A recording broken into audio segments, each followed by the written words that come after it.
بسم اللہ الرحمن الرحیم۔ السلام علیکم۔ آپ دیکھ رہے ہیں ڈی ڈی پی اینالیٹیکا۔ ہر آئے دن ہمارے ملک میں مہنگائی بڑھ رہی ہے اور بہت ساری چیزیں ناپید ہیں۔ آپ نے دیکھا کہ آٹے کے لیے لوگ لائنیں لگا رہے ہیں، ٹرکوں کے پیچھے بھاگ رہے ہیں جس میں کہ ریشنز ہوتے ہیں، اور باقی بھی دالیں وغیرہ یہ چیزیں اکثر اوقات ہم دیکھتے ہیں کہ ایک عام غریب غربا آدمی کے لیے مشکل ہو جاتا ہے کہ وہ ان سے اپنا سلسلہ چلا سکے، گھر بار چلا سکے، وہ چیزیں میسر نہیں۔ میں نے پچھلے سال رمضان کے مہینے میں ایک ویڈیو کلپ دیکھی۔ ایک صاحب کسی غالباً چینل سے منسلک ہوں گے جو اپنا مائک لے کے تو مختلف لوگوں کو رمضان کے مہینے میں ان کی روزداری کہ وہ افطاری وغیرہ کیسے کر رہے ہیں وہ دیکھتے ہیں جا کے، اور اس کی وہ ویڈیوز بناتے ہیں۔ اور میں نے دیکھا کہ ایک گھر میں جا کے تو وہ جب لوگوں کو،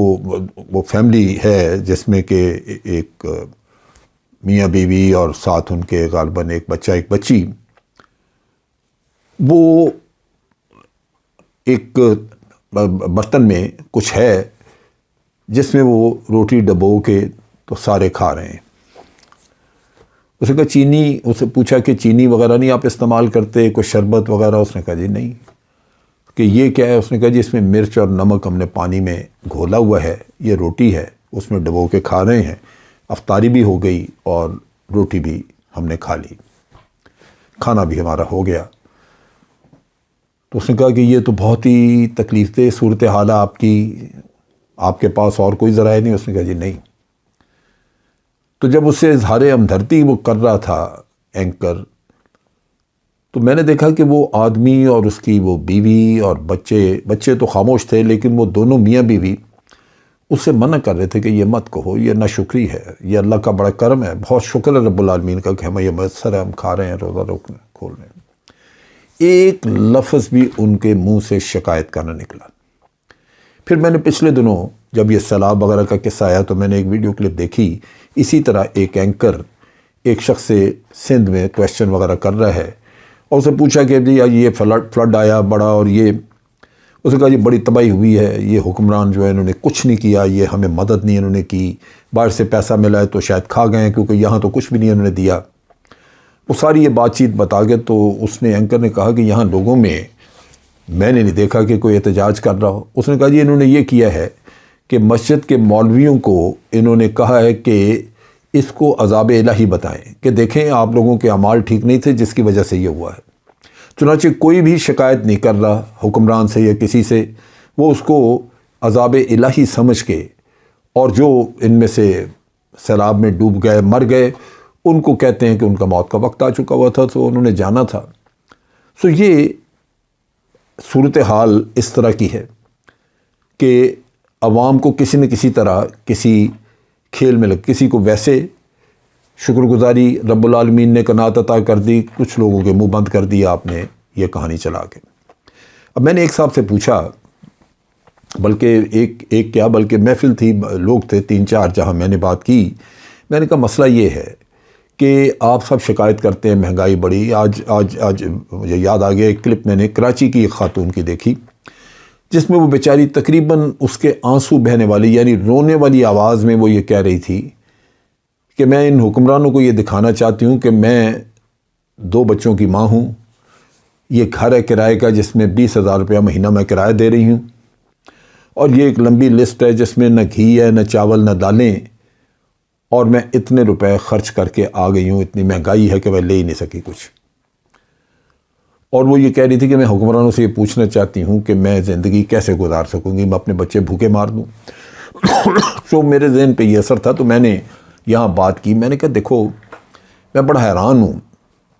کہ مہنگائی کا رونا ہم روتے ہیں، مہنگائی بڑی تباہی، اور حقیقتاً مہنگائی بڑھ گئی، اور اب IMF کا جب قصہ آئے گا تو مہنگائی پہلے سے اور کہیں زیادہ ہو جائے گی۔ تو انہوں نے مجھے یہ کہا کہ دیکھیں بات یہ ہے کہ کسی کو بھی کوئی تکلیف نہیں ہے جس کی وجہ سے لوگ احتجاج نہیں کرتے۔ آگے مجھے یاد آتا ہے کہ جب ہم نوجوان تھے اس زمانے میں احتجاج ہوتا تھا. ایوب خان کے زمانے میں چینی تھوڑی سی مہنگی ہوئی، اس سے پہلے خواجہ ناظم الدین وغیرہ جس زمانے میں وزیر اعظم تھے پاکستان کے تو گندم مہنگی ہوئی تھوڑی سی، تو طوفان آ گیا ملک میں، مزدور سڑکوں پہ تھے، اب مزدور بھی نہیں نکلتے. سو انہوں نے ایک تحریر مجھے دی جو میں آپ کی نظر کرتا ہوں. اس میں آپ دیکھیے کہ ان سوالوں کے جوابات موجود ہیں. وہ یہ کہتا ہے کہ دنیا کی تاریخ میں کئی صدیوں سے یہ روایت چلتی آ رہی ہے کہ کسی بھی قوم پر حکومت کرنے کا سب سے آسان طریقہ یہ ہے کہ تمام تر وسائل پر قابض ہو کر عوام کو بنیادی ضروریات زندگی سے مکمل طور پر محروم کر دیا جائے، اور پھر ان کو اسی ضروریات کے حصول کے پیچھے لگا دیا جائے. تو وہ اس میں اتنے مصروف ہو جاتے ہیں کہ وہ بھول جاتے ہیں کہ اصل میں ہمارا خون چوسنے والا کون ہے.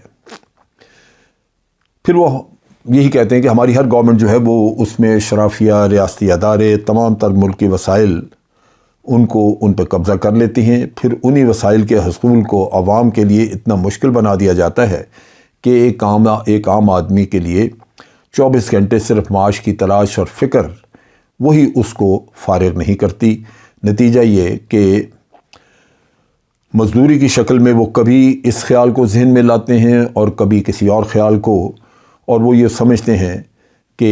ہمارا مقدر یہی ہے، اور پھر اس نظام سے آزادی حاصل نہیں کرنا چاہتے یا اس کی کوشش نہیں کرتے.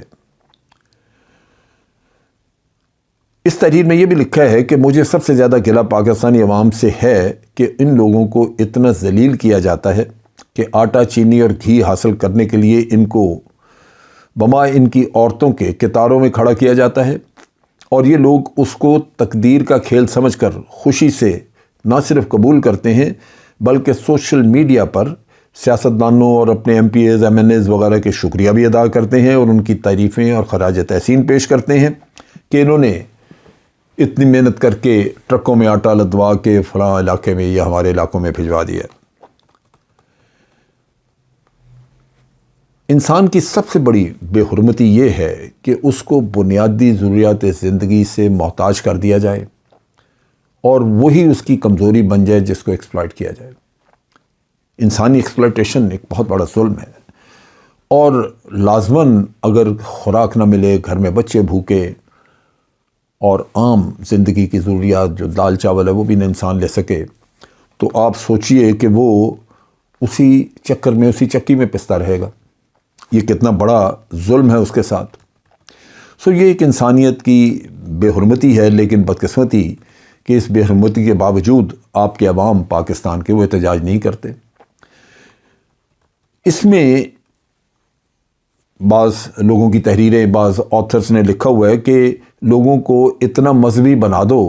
کہ وہ محرومیوں کو اپنی قسمت سمجھنا شروع کر دیں، اور ہر آزمائش پہ صبر کرنے کا درس دوسروں کو بھی دیں اور خود بھی صبر کریں. حق کے لیے آواز اٹھانا اپنا گناہ سمجھیں، غلامی کو اللہ تعالیٰ کی مصلحت قرار دے دیں، اور قتل کو موت کا دن معین سمجھ کر خاموشی اختیار کریں. حکومتوں سے ٹکرانا یا ان کا تختہ الٹنا، یہ لگتا یوں ہے کہ یہ روایت اب بالکل ختم ہو چکی ہے، ناپید ہو چکی ہے، اور ایک جمہوریت جو کہ مغربی دنیا سے ہمارے اوپر لا کے نازل کی گئی، اس غلاظت کو اپنے سینے سے لگا کے ہر تکلیف قبول کر لیتے ہیں. بصورت دعا یہ ہے کہ اللہ تعالیٰ اس قوم کو ہوش دے کہ وہ ان چیزوں سے نکلیں. اصل چیز یہ ہے کہ انسان کے اندر ایک جذبہ، ایک جد و جہد ہونی چاہیے اپنا حق حاصل کرنے کی. اگر آپ کے اندر یہ خواہش نہیں ہے تو جن لوگوں نے آپ کا خون چوسا ہے ان کے لیے تو اس سے زیادہ موافق حالات اور کوئی ہو ہی نہیں سکتے کہ آپ اس کو تقدیر کا عمل سمجھ کے خاموش ہو کے چپ کر کے بیٹھ جائیں اور اس شخص کو کھلی چھٹی ہو جائے جو پہلے بھی خون چوس رہا ہے اور آئندہ بھی چوستا رہے. سو آج سوسائٹی ہماری جس مصیبت میں گھری ہوئی ہے اس کی بہت بڑی وجہ یہ ہے کہ ایک طرف مافیاز ہیں جو خون چوس رہی ہیں، دوسری طرف وہ عوام ہیں جو خاموش ہیں، پتہ نہیں اس کو اپنا مقدر سمجھ کے چپ ہیں، یا قناعت آ گئی ہے، یا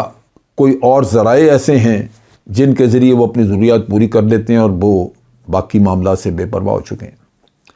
بہر صورت اللہ تعالیٰ سے دعا ہے کہ رب العالمین اس قوم کو ہوش دے، اس کو جذبہ دے، اس کے اندر کھوٹے کھرے کی پہچان دے، اور رب العالمین اس قوم کو اتنا حوصلہ دے کہ وہ غلط کو غلط سمجھیں اور اپنے حق کے لیے آواز بلند کریں۔ اب تک کے لیے اتنا ہی۔